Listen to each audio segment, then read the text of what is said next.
สบายดีบรรดาน้องๆนักเรียนที่กำลังเรียนอยู่ชั้นม .4 ผู้ที่มีความสนใจในการศึกษาค้นคว้าเพื่อเกี่ยวเข้าสู่การสอบเส้นจบชั้นวันนี้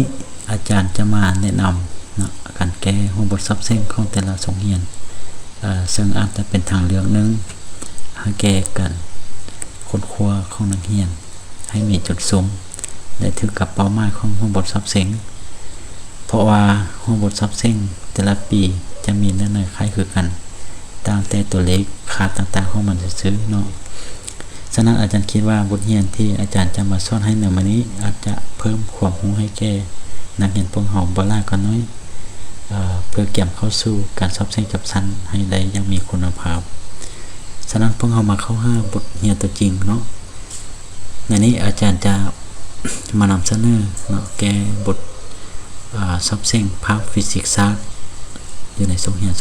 2017-18เนาะมีรายละเอียดดังนี้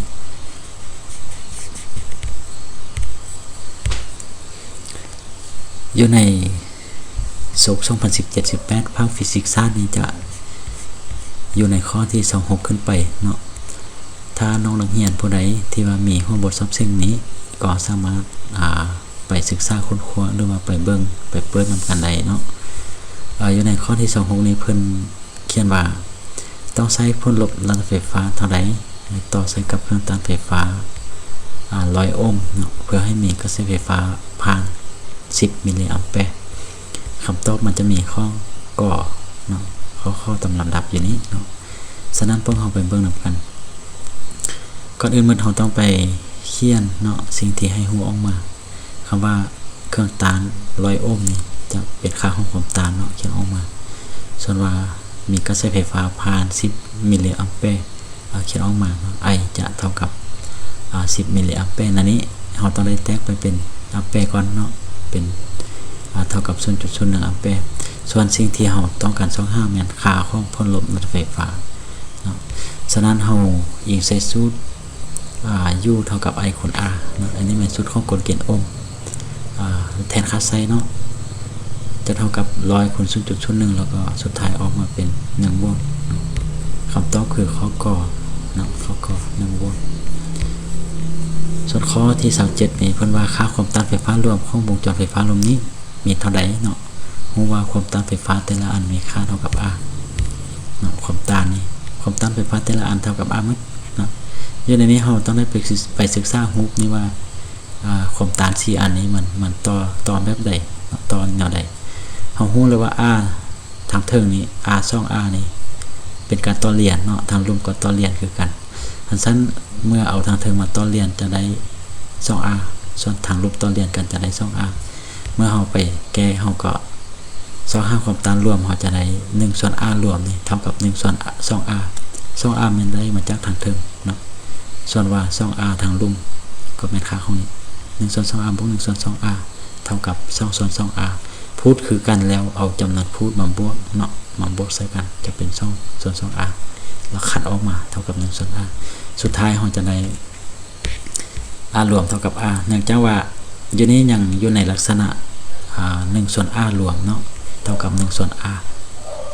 ถ้าเราทอน R รวมออกมานี่จะมีค่าเท่ากับ R คูณควายกันคำตอบที่ถูกต้องคือข้อกอค่าของ R เนาะไปเบิ่งข้อที่28เนาะทองแดง4เส้นมีความยาวเท่ากันเนาะแต่มีขนาดหน้าตัดต่างกันคือเส้นที่1มี S 1เท่า10มิลลิเมตรเส้นที่2มี S 2เท่า6มิลลิเมตร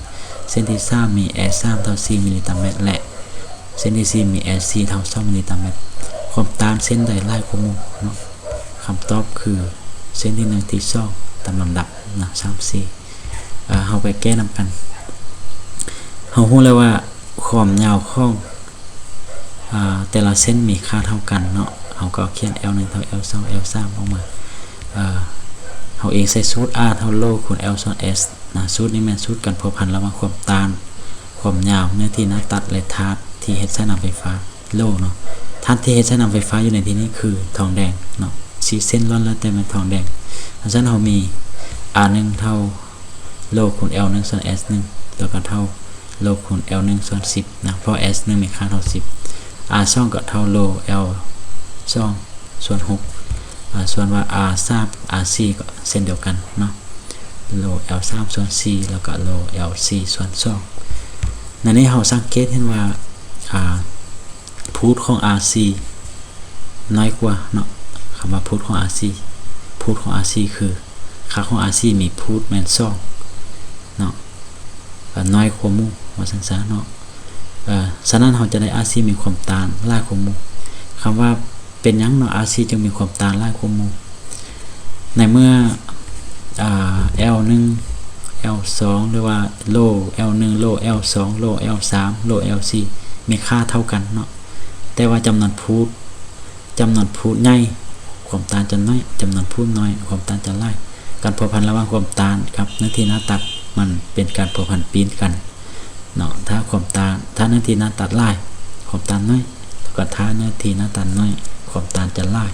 เพราะฉะนั้นคำตอบที่ถูกต้องคือคำตอบข้อที่4ข้องอเนาะเป็นเส้นที่4เนาะ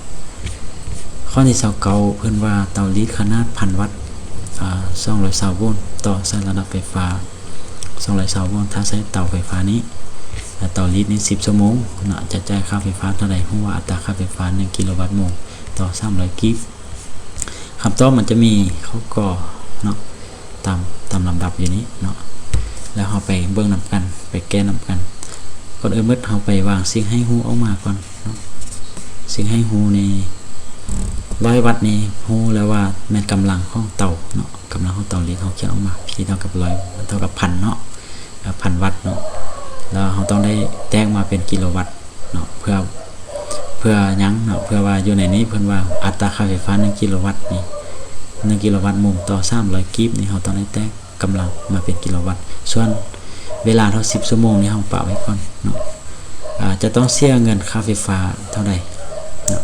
คำว่าจะต้องเสียเงินค่าไฟฟ้าเท่าใดนี้เราจะต้องได้ไป25พลังงานไฟฟ้าที่เราสมใส่เป็นกิโลวัตต์โมงคือพลังงานไฟฟ้า W เท่ากับ P คูณ T เนาะกำลังคูณให้เวลา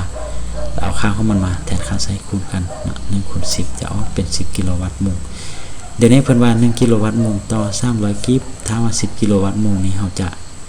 ะเสียเงินเท่าใดเราก็เอาไปคูณกันเนาะหมายความว่าเราจะต้องได้เสียเงินนี้คูณกันเอา10กิโลวัตต์โมงไปคูณให้300ออกอยู่ 3,000 กิฟเนาะคำตอบที่ถูกคือข้อเนาะข้อ 3,000 กิฟไปต่อข้อ30เนาะเอาเส้นความแห้งแม่เหล็กทางในท่อนแม่เหล็กนึงเนาะมีทิศจากขั้วใดไปหาขั้วใดเขาก็เข้าเตอหาเนื้อข้อออกเตอหาเนื้อข้อเข้าเนื้อหาเตอและข้องอเนี่ยออกเนื้อหาเตอคำว่าเส้นความแห้งแม่เหล็กทางเนื้อเนาะทางเนื้อต้องจำในให้มันได้เนาะทางเนื้อกับทางนอกนะคำว่าทางเนื้อนี่คำตอบที่ถูกต้องนี่ต้องเป็นเข้าเตอหาเนื้อเนาะเขาก่อนเขาเตอหาเนื้อถ้าว่าทางนอกนี่จะออกเนื้อหาเตอเนาะแต่ว่าเป็นทางเนื้อต้องเข้าเตอหาเนื้อคำตอบที่ถูกต้องคือข้อก่อเนาะข้อที่31กระแสไฟฟ้าแล่นผ่านสายนำชนิดใดเฮ็ดให้เกิดแม่เหล็กไฟฟ้าเนาะข้อก่อสายนำไฟฟ้าซื่อข้อสายนำไฟฟ้าเป็นรูปวงมนข้อก่อสายข้องอนี่ก่อสายที่เขียนอ้อมท่อนเหล็กเนาะคำตอบที่ถูกต้องคือข้องอเนาะก่อสายที่เขียนอ้อมท่อนเหล็กเป็นหยังเนาะเรารู้เลยว่าสายนำไฟฟ้าซื่อเมื่อมีกระแสไฟฟ้าแล่นผ่านนี่จะเกิดมีธงแม่เหล็กนะอยู่อ้อมหอบสายนำไฟฟ้าเป็นรูปวงมนเนาะอยู่อ้อมหอบของมันสายนำไฟฟ้าเป็นรูปวงมนคือกันก็สายนี่ก็จะเกิดมีธงแม่เหล็กเนาะเกิดมีธงแม่เหล็กเรียกว่าแม่เหล็กกลางห้าวแต่เกิดเป็นแม่เหล็กแท้ๆแม่นข้องอเนาะก็สายที่เขียนอ้อมท่อนเหล็กหมายความว่าก็สายที่เขียนออมท่อนเหล็กเมื่อมีกระแสไฟฟ้าแล่นผ่านในท่อนเหล็กนี้จะกลายเป็นแม่เหล็กทันทีเนาะข้อ32เนาะหม้อแปลงสามารถแปลงผลลบระดับไฟฟ้าจาก120 โวลต์เป็น 1,800 โวลต์อัตราส่วนระหว่างจำนวนฮอของกอไซต้นและกอไซซ้ำฮอมีค่าเท่าใดมันจะมีคำตอบอยู่นี้ตามลำดับเนาะเอาไปเบิ่งนำกันเอาไปเขียนสิ่งที่ให้ฮู้ออกมาก่อนเนาะสิ่งที่ให้ฮู้เพิ่นให้ฮู้อย่างใดเพราะว่าเดี๋ยวนี้ระดับผลลบระดับไฟฟ้าจาก120 โวลต์นี่มันจะเป็นค่าของยูนึงเนาะแปลงเป็น 1,800 มันจะเป็นค่าของยู2 อัตราส่วนระหว่างจำนวนฮอบของกอไซต้นและกอไซซ้ำฮอบ n 1จะเป็นจำนวนฮอบของกอไซต้น n 2จะเป็นจำนวนฮอบของกอไซซ้ำฮอบอัตราส่วนของมันก็คือ n 1ส่วน n 2เนาะจะมีค่าเท่าใดอีกใส่สูตรเนาะ n 1ส่วน n 2เท่า u 1ส่วน u 2อันนี้เป็นสูตรของหม้อแปลงไฟฟ้ามันมีอยู่แล้วเนาะเอาไปแทนใส่อาจจะเท่ากับ120มาหารให้ 1,800ฮอนออกมาเนาะฮอนลงมาให้มันน้อยที่สุดเนาะสุดท้ายจะได้เท่ากับ1ส่วน15คำตอบที่ถูกต้องคือข้อกอเนาะ1ส่วน15เนาะข้อที่33วงจรไฟฟ้าสลับประกอบมีความต้าน R มีกระแสไฟฟ้าแล่นผ่าน I เท่า5คัน2ของ2คูณสิ้น100 ปีที่เนาะ A นี่มันหัวหน่วยของมันเป็นแอมแปร์ถ้าผลลบระดับไฟฟ้ามีผล U 2ส่วนของ R แม่น U เท่ากับ100โวลต์ค่าของ R มันเข้าได้เนาะคำตอบมันจะมีอยู่นี้แต่ว่าเราไปแก้เบื้องนำกันเนาะจากสูตรเนาะเรายัก25ค่าของ R นี่เราอิงใส่สูตร I เท่า U ส่วน R แล้วจึงถอน R ออกมาอันนี้มันกฎเกณฑ์โอห์มเนาะ R เท่ากับ U ส่วน I แต่ในนี้เนาะ U ที่เพิ่นให้มาจะเป็น U มีพ่นเนาะพ่นลบระดับไฟฟ้ามีพ่นคันสั้น I ก็ต้องแม่น I เรียกว่าแม่นกระแสไฟฟ้ามีพ่นคือกันเนาะแต่ว่าค่าของกระแสไฟฟ้ามีพ่นนี่สูตรของมันจะแม่น I เท่ากับ IM ส่วน5คัน2ของ2เนาะค่าของ IM นี่มันค่าของกระแสไฟฟ้าใหญ่สุดซึ่งมันค่าของมันจะมีค่าเท่านี้เนาะอยู่ต่อหน้าสิ้นจะเป็นค่าของ IM คือ5คัน2ของ2ฉะนั้นแล้วเราเอาค่าของ IM มาแทนไซน์บอลของมันจะได้5คัน2ของ2ส่วน5คัน2ของ2หารออกมาออก1แล้วไปแทนค่าใส่เราจะได้ R เท่ากับ100มาหารให้1เท่ากับ100โอห์มนะคำตอบที่ถูกต้องคือข้อกอเนาะข้อกอ100โอห์มนะไปข้อที่34เนาะตาคนปกติมีระยะเบิ่งเห็นไกลสุดและไกลสุดเท่าใดเนาะข้อกอไกลสุด10ซนเมตรข้อและไกลสุด25ซนเมตรข้อไกลสุด25ซนเมตรและไกลสุด100ซนเมตรเนาะข้อไกลสุด25ซนเมตรและไกลสุดอาสงไขยข้องอไกลสุด100ซนเมตรและไกลสุดอาสงไขยคำตอบที่ถูกต้องคือข้อขอเนาะไกลสุด25ซนเมตรและไกลสุดอาสงไขยสายตาของคนเฮาปกติจะเบิ่งเห็นไกลสุดมัน25แต่ไกลสุดนี่เฮากำหนดบ่ได้เนาะเฮาจะเบิ่งเห็นอย่างไกลๆเนาะข้อที่35เนาะวางวัตถุหนึ่งต่อหน้าเลนส์สวดที่มีระยะซูม12ซนเมตรได้รับรูปของวัตถุอยู่จุดห่างจากเลน36ซนเมตรระยะห่างแต่วัตถุ5เลนแม่นเท่าใดเนาะมันจะมีคำตอบข้ออยู่นี้เนาะตามลำดับเอาไปเบิ่งนำกันเนาะอยู่นี่แม่นเลนส์สวดเนาะมีระยะซูมนี่12ซนคำว่าระยะซูมนี่จะหมายด้วยตัว f เนาะ f นี่ค่าเท่า12ซนได้รับรูปของมันเนาะรูปของวัตถุหมายความว่ารูปของวัตถุอยู่ห่างจากเลน36ซนs คิดนี่จะเป็นระยะห่างระหว่างรูปของวัตถุไป5เลนเนาะมีค่าเท่า36เฮาก็เขียนออกมาแล้วเดี๋ยวนี้เพิ่นว่าให้25ระยะห่างแต่วัตถุ5เลนแม่นเท่าใดระยะห่างแต่วัตถุ5เลนหมายความว่าแม่นค่าของ s เนาะฉะนั้นเฮาไปอิงใส่สูตร1ส่วน f เท่า1ส่วน s บวกให้1ส่วน s คิดเนาะแล้วก็ทอดค่าของ1ส่วน s ออกมาเพราะเดี๋ยวนี้เฮาอยาก25s ทอดค่า1ส่วน s ออกมาเท่ากับ1ส่วน f มาลบให้1ส่วน s คิด1ส่วน s คิดอยู่เบื้องขวาเนาะเวลาเฮาย้ายข้ามฝั่งมันจะเป็นค่าบวกเนาะย้ายข้ามฝั่งไปจะเป็นค่าลบเนาะ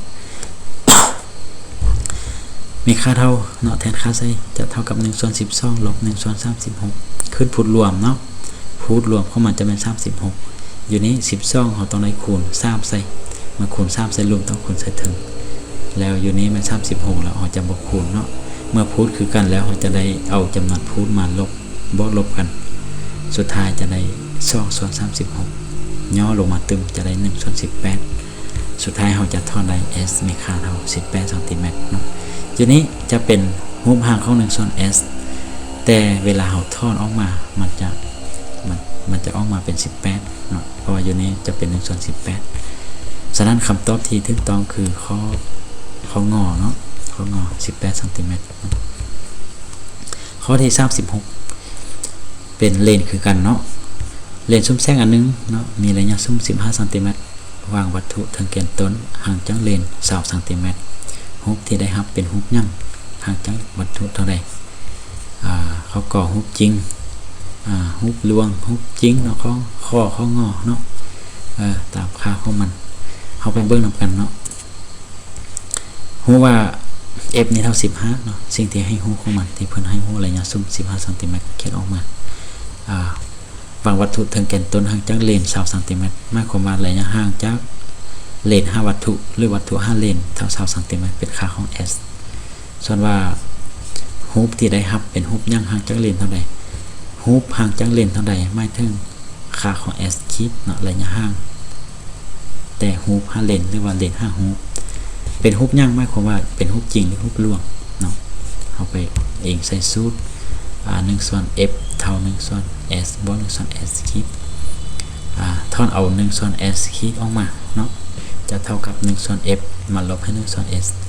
เพราะว่า1ส่วน s อยู่เบื้องขวามือเป็นคำบวกเวลาย้ายข้ามฝั่งไปเบื้องซ้ายมันจะเป็นค่าลบแทนค่าใส่เท่า1ส่วน15ลบให้1ส่วน20พูดของมันแม่นขึ้นพูดรวมเนาะพูดของมันต้องเป็น60ระหว่าง15กับ20เนาะพูดของมันเป็น60เฮาอยากได้15เฮาอยากได้พูดเป็น60เฮาต้องคูณ4ใส่เมื่อคูณ4ใส่ลุ่มแล้วเฮาต้องคูณใส่ถึงเนาะอยู่ถึงนี้จึงเป็น4ส่วนว่า20นี่เฮาต้องคูณ3ใส่อยู่ถึงจึงเป็น3เนาะเมื่อพูดคือกันแล้วเอาจำนวนพูดมาลบมาบวกนะอยู่นี่มันลบมันเอามาลบ4ลบ3จะออก1ส่วน60เนาะ1ส่วน60เวลานี้เราจะได้1ส่วน s คิดเท่า1ส่วน60สุดท้ายเราจะได้ทอนออกมา s คิดเท่า60ซมเนาะเป็นฮูบลวงเป็นฮูบจริงเนาะขอโทษเนาะคำตอบที่ถูกคือข้อกอเนาะเป็นฮูบจริงย้อนว่ามันเกิดขึ้นอยู่ทางล่างของเลนเบื้องกงกันข้ามของเลนและเป็นคำบวกเนาะเพราะฉะนั้นจึงเป็นฮูบจริงไปต่อข้อที่37เนาะเพิ่นว่าเพื่ออยากให้คนใช้ตายาวเบิ่งเห็นได้ชัดเจนคือกับตาคนปกติเนาะต้องใส่แว่นตาที่เห็นโดยอุปกรณ์แสงประเภทใดเขาก่อเลนส์ซุ้มแสงเขาข้อเลนส์ว่าแสงเขาข้อแว่นเพียงเขางอแว่นกุ้งคำตอบที่ถูกต้องคือเขาก่อเนาะเลนส์ซุ้มแสงเนาะวิธีการดัดแก้สายตายาวนี่เขาจะต้องได้ใช้เลนส์ซุ้มแสงมาดัดแก้เนาะอันนี้ก็มีอยู่ในเพิ่มแบบเรียนแล้วเสนอให้นักเรียนไปเบิ่งตึ้ม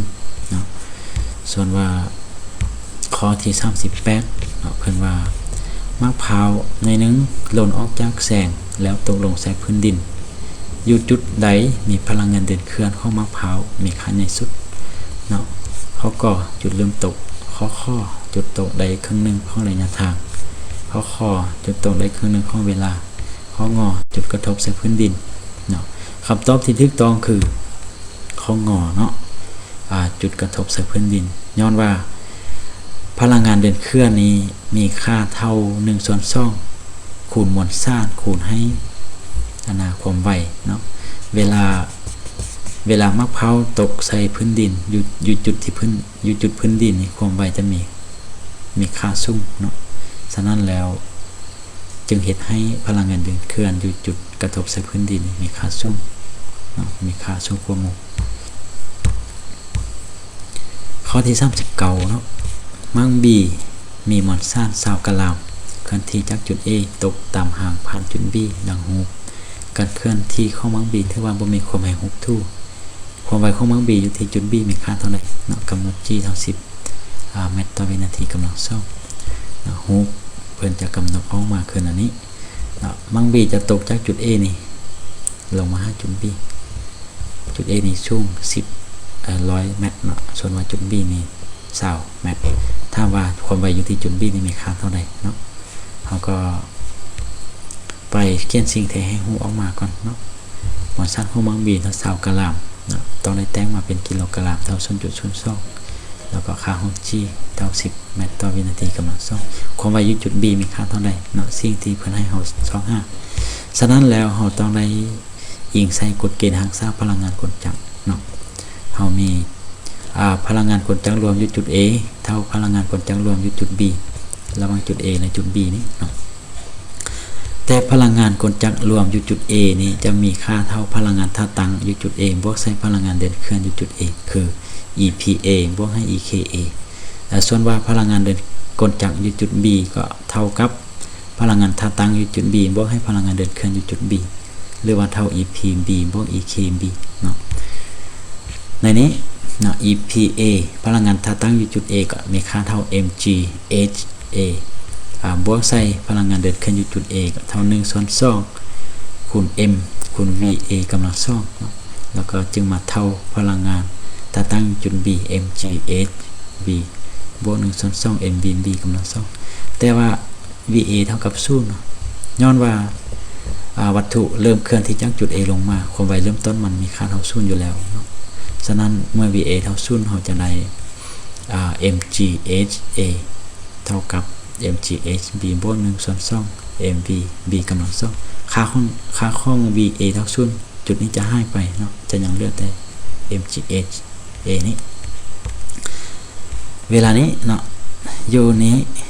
เบื้องขวามือนี้อันนี้ก็มี m อันนี้ก็มี m เราสามารถแยกเอา m ออกมาเป็นส่วนคูณเนาะเท่ากับ m คูณ gh บวก1/2 vb กำลัง2ฝั่งนี้ก็มี m ฝั่งนั้นก็มี m เฮาขัดออกจะยังเหลือแต่gh เท่ากับ ghb บวก1/2 vb กำลัง2เนาะ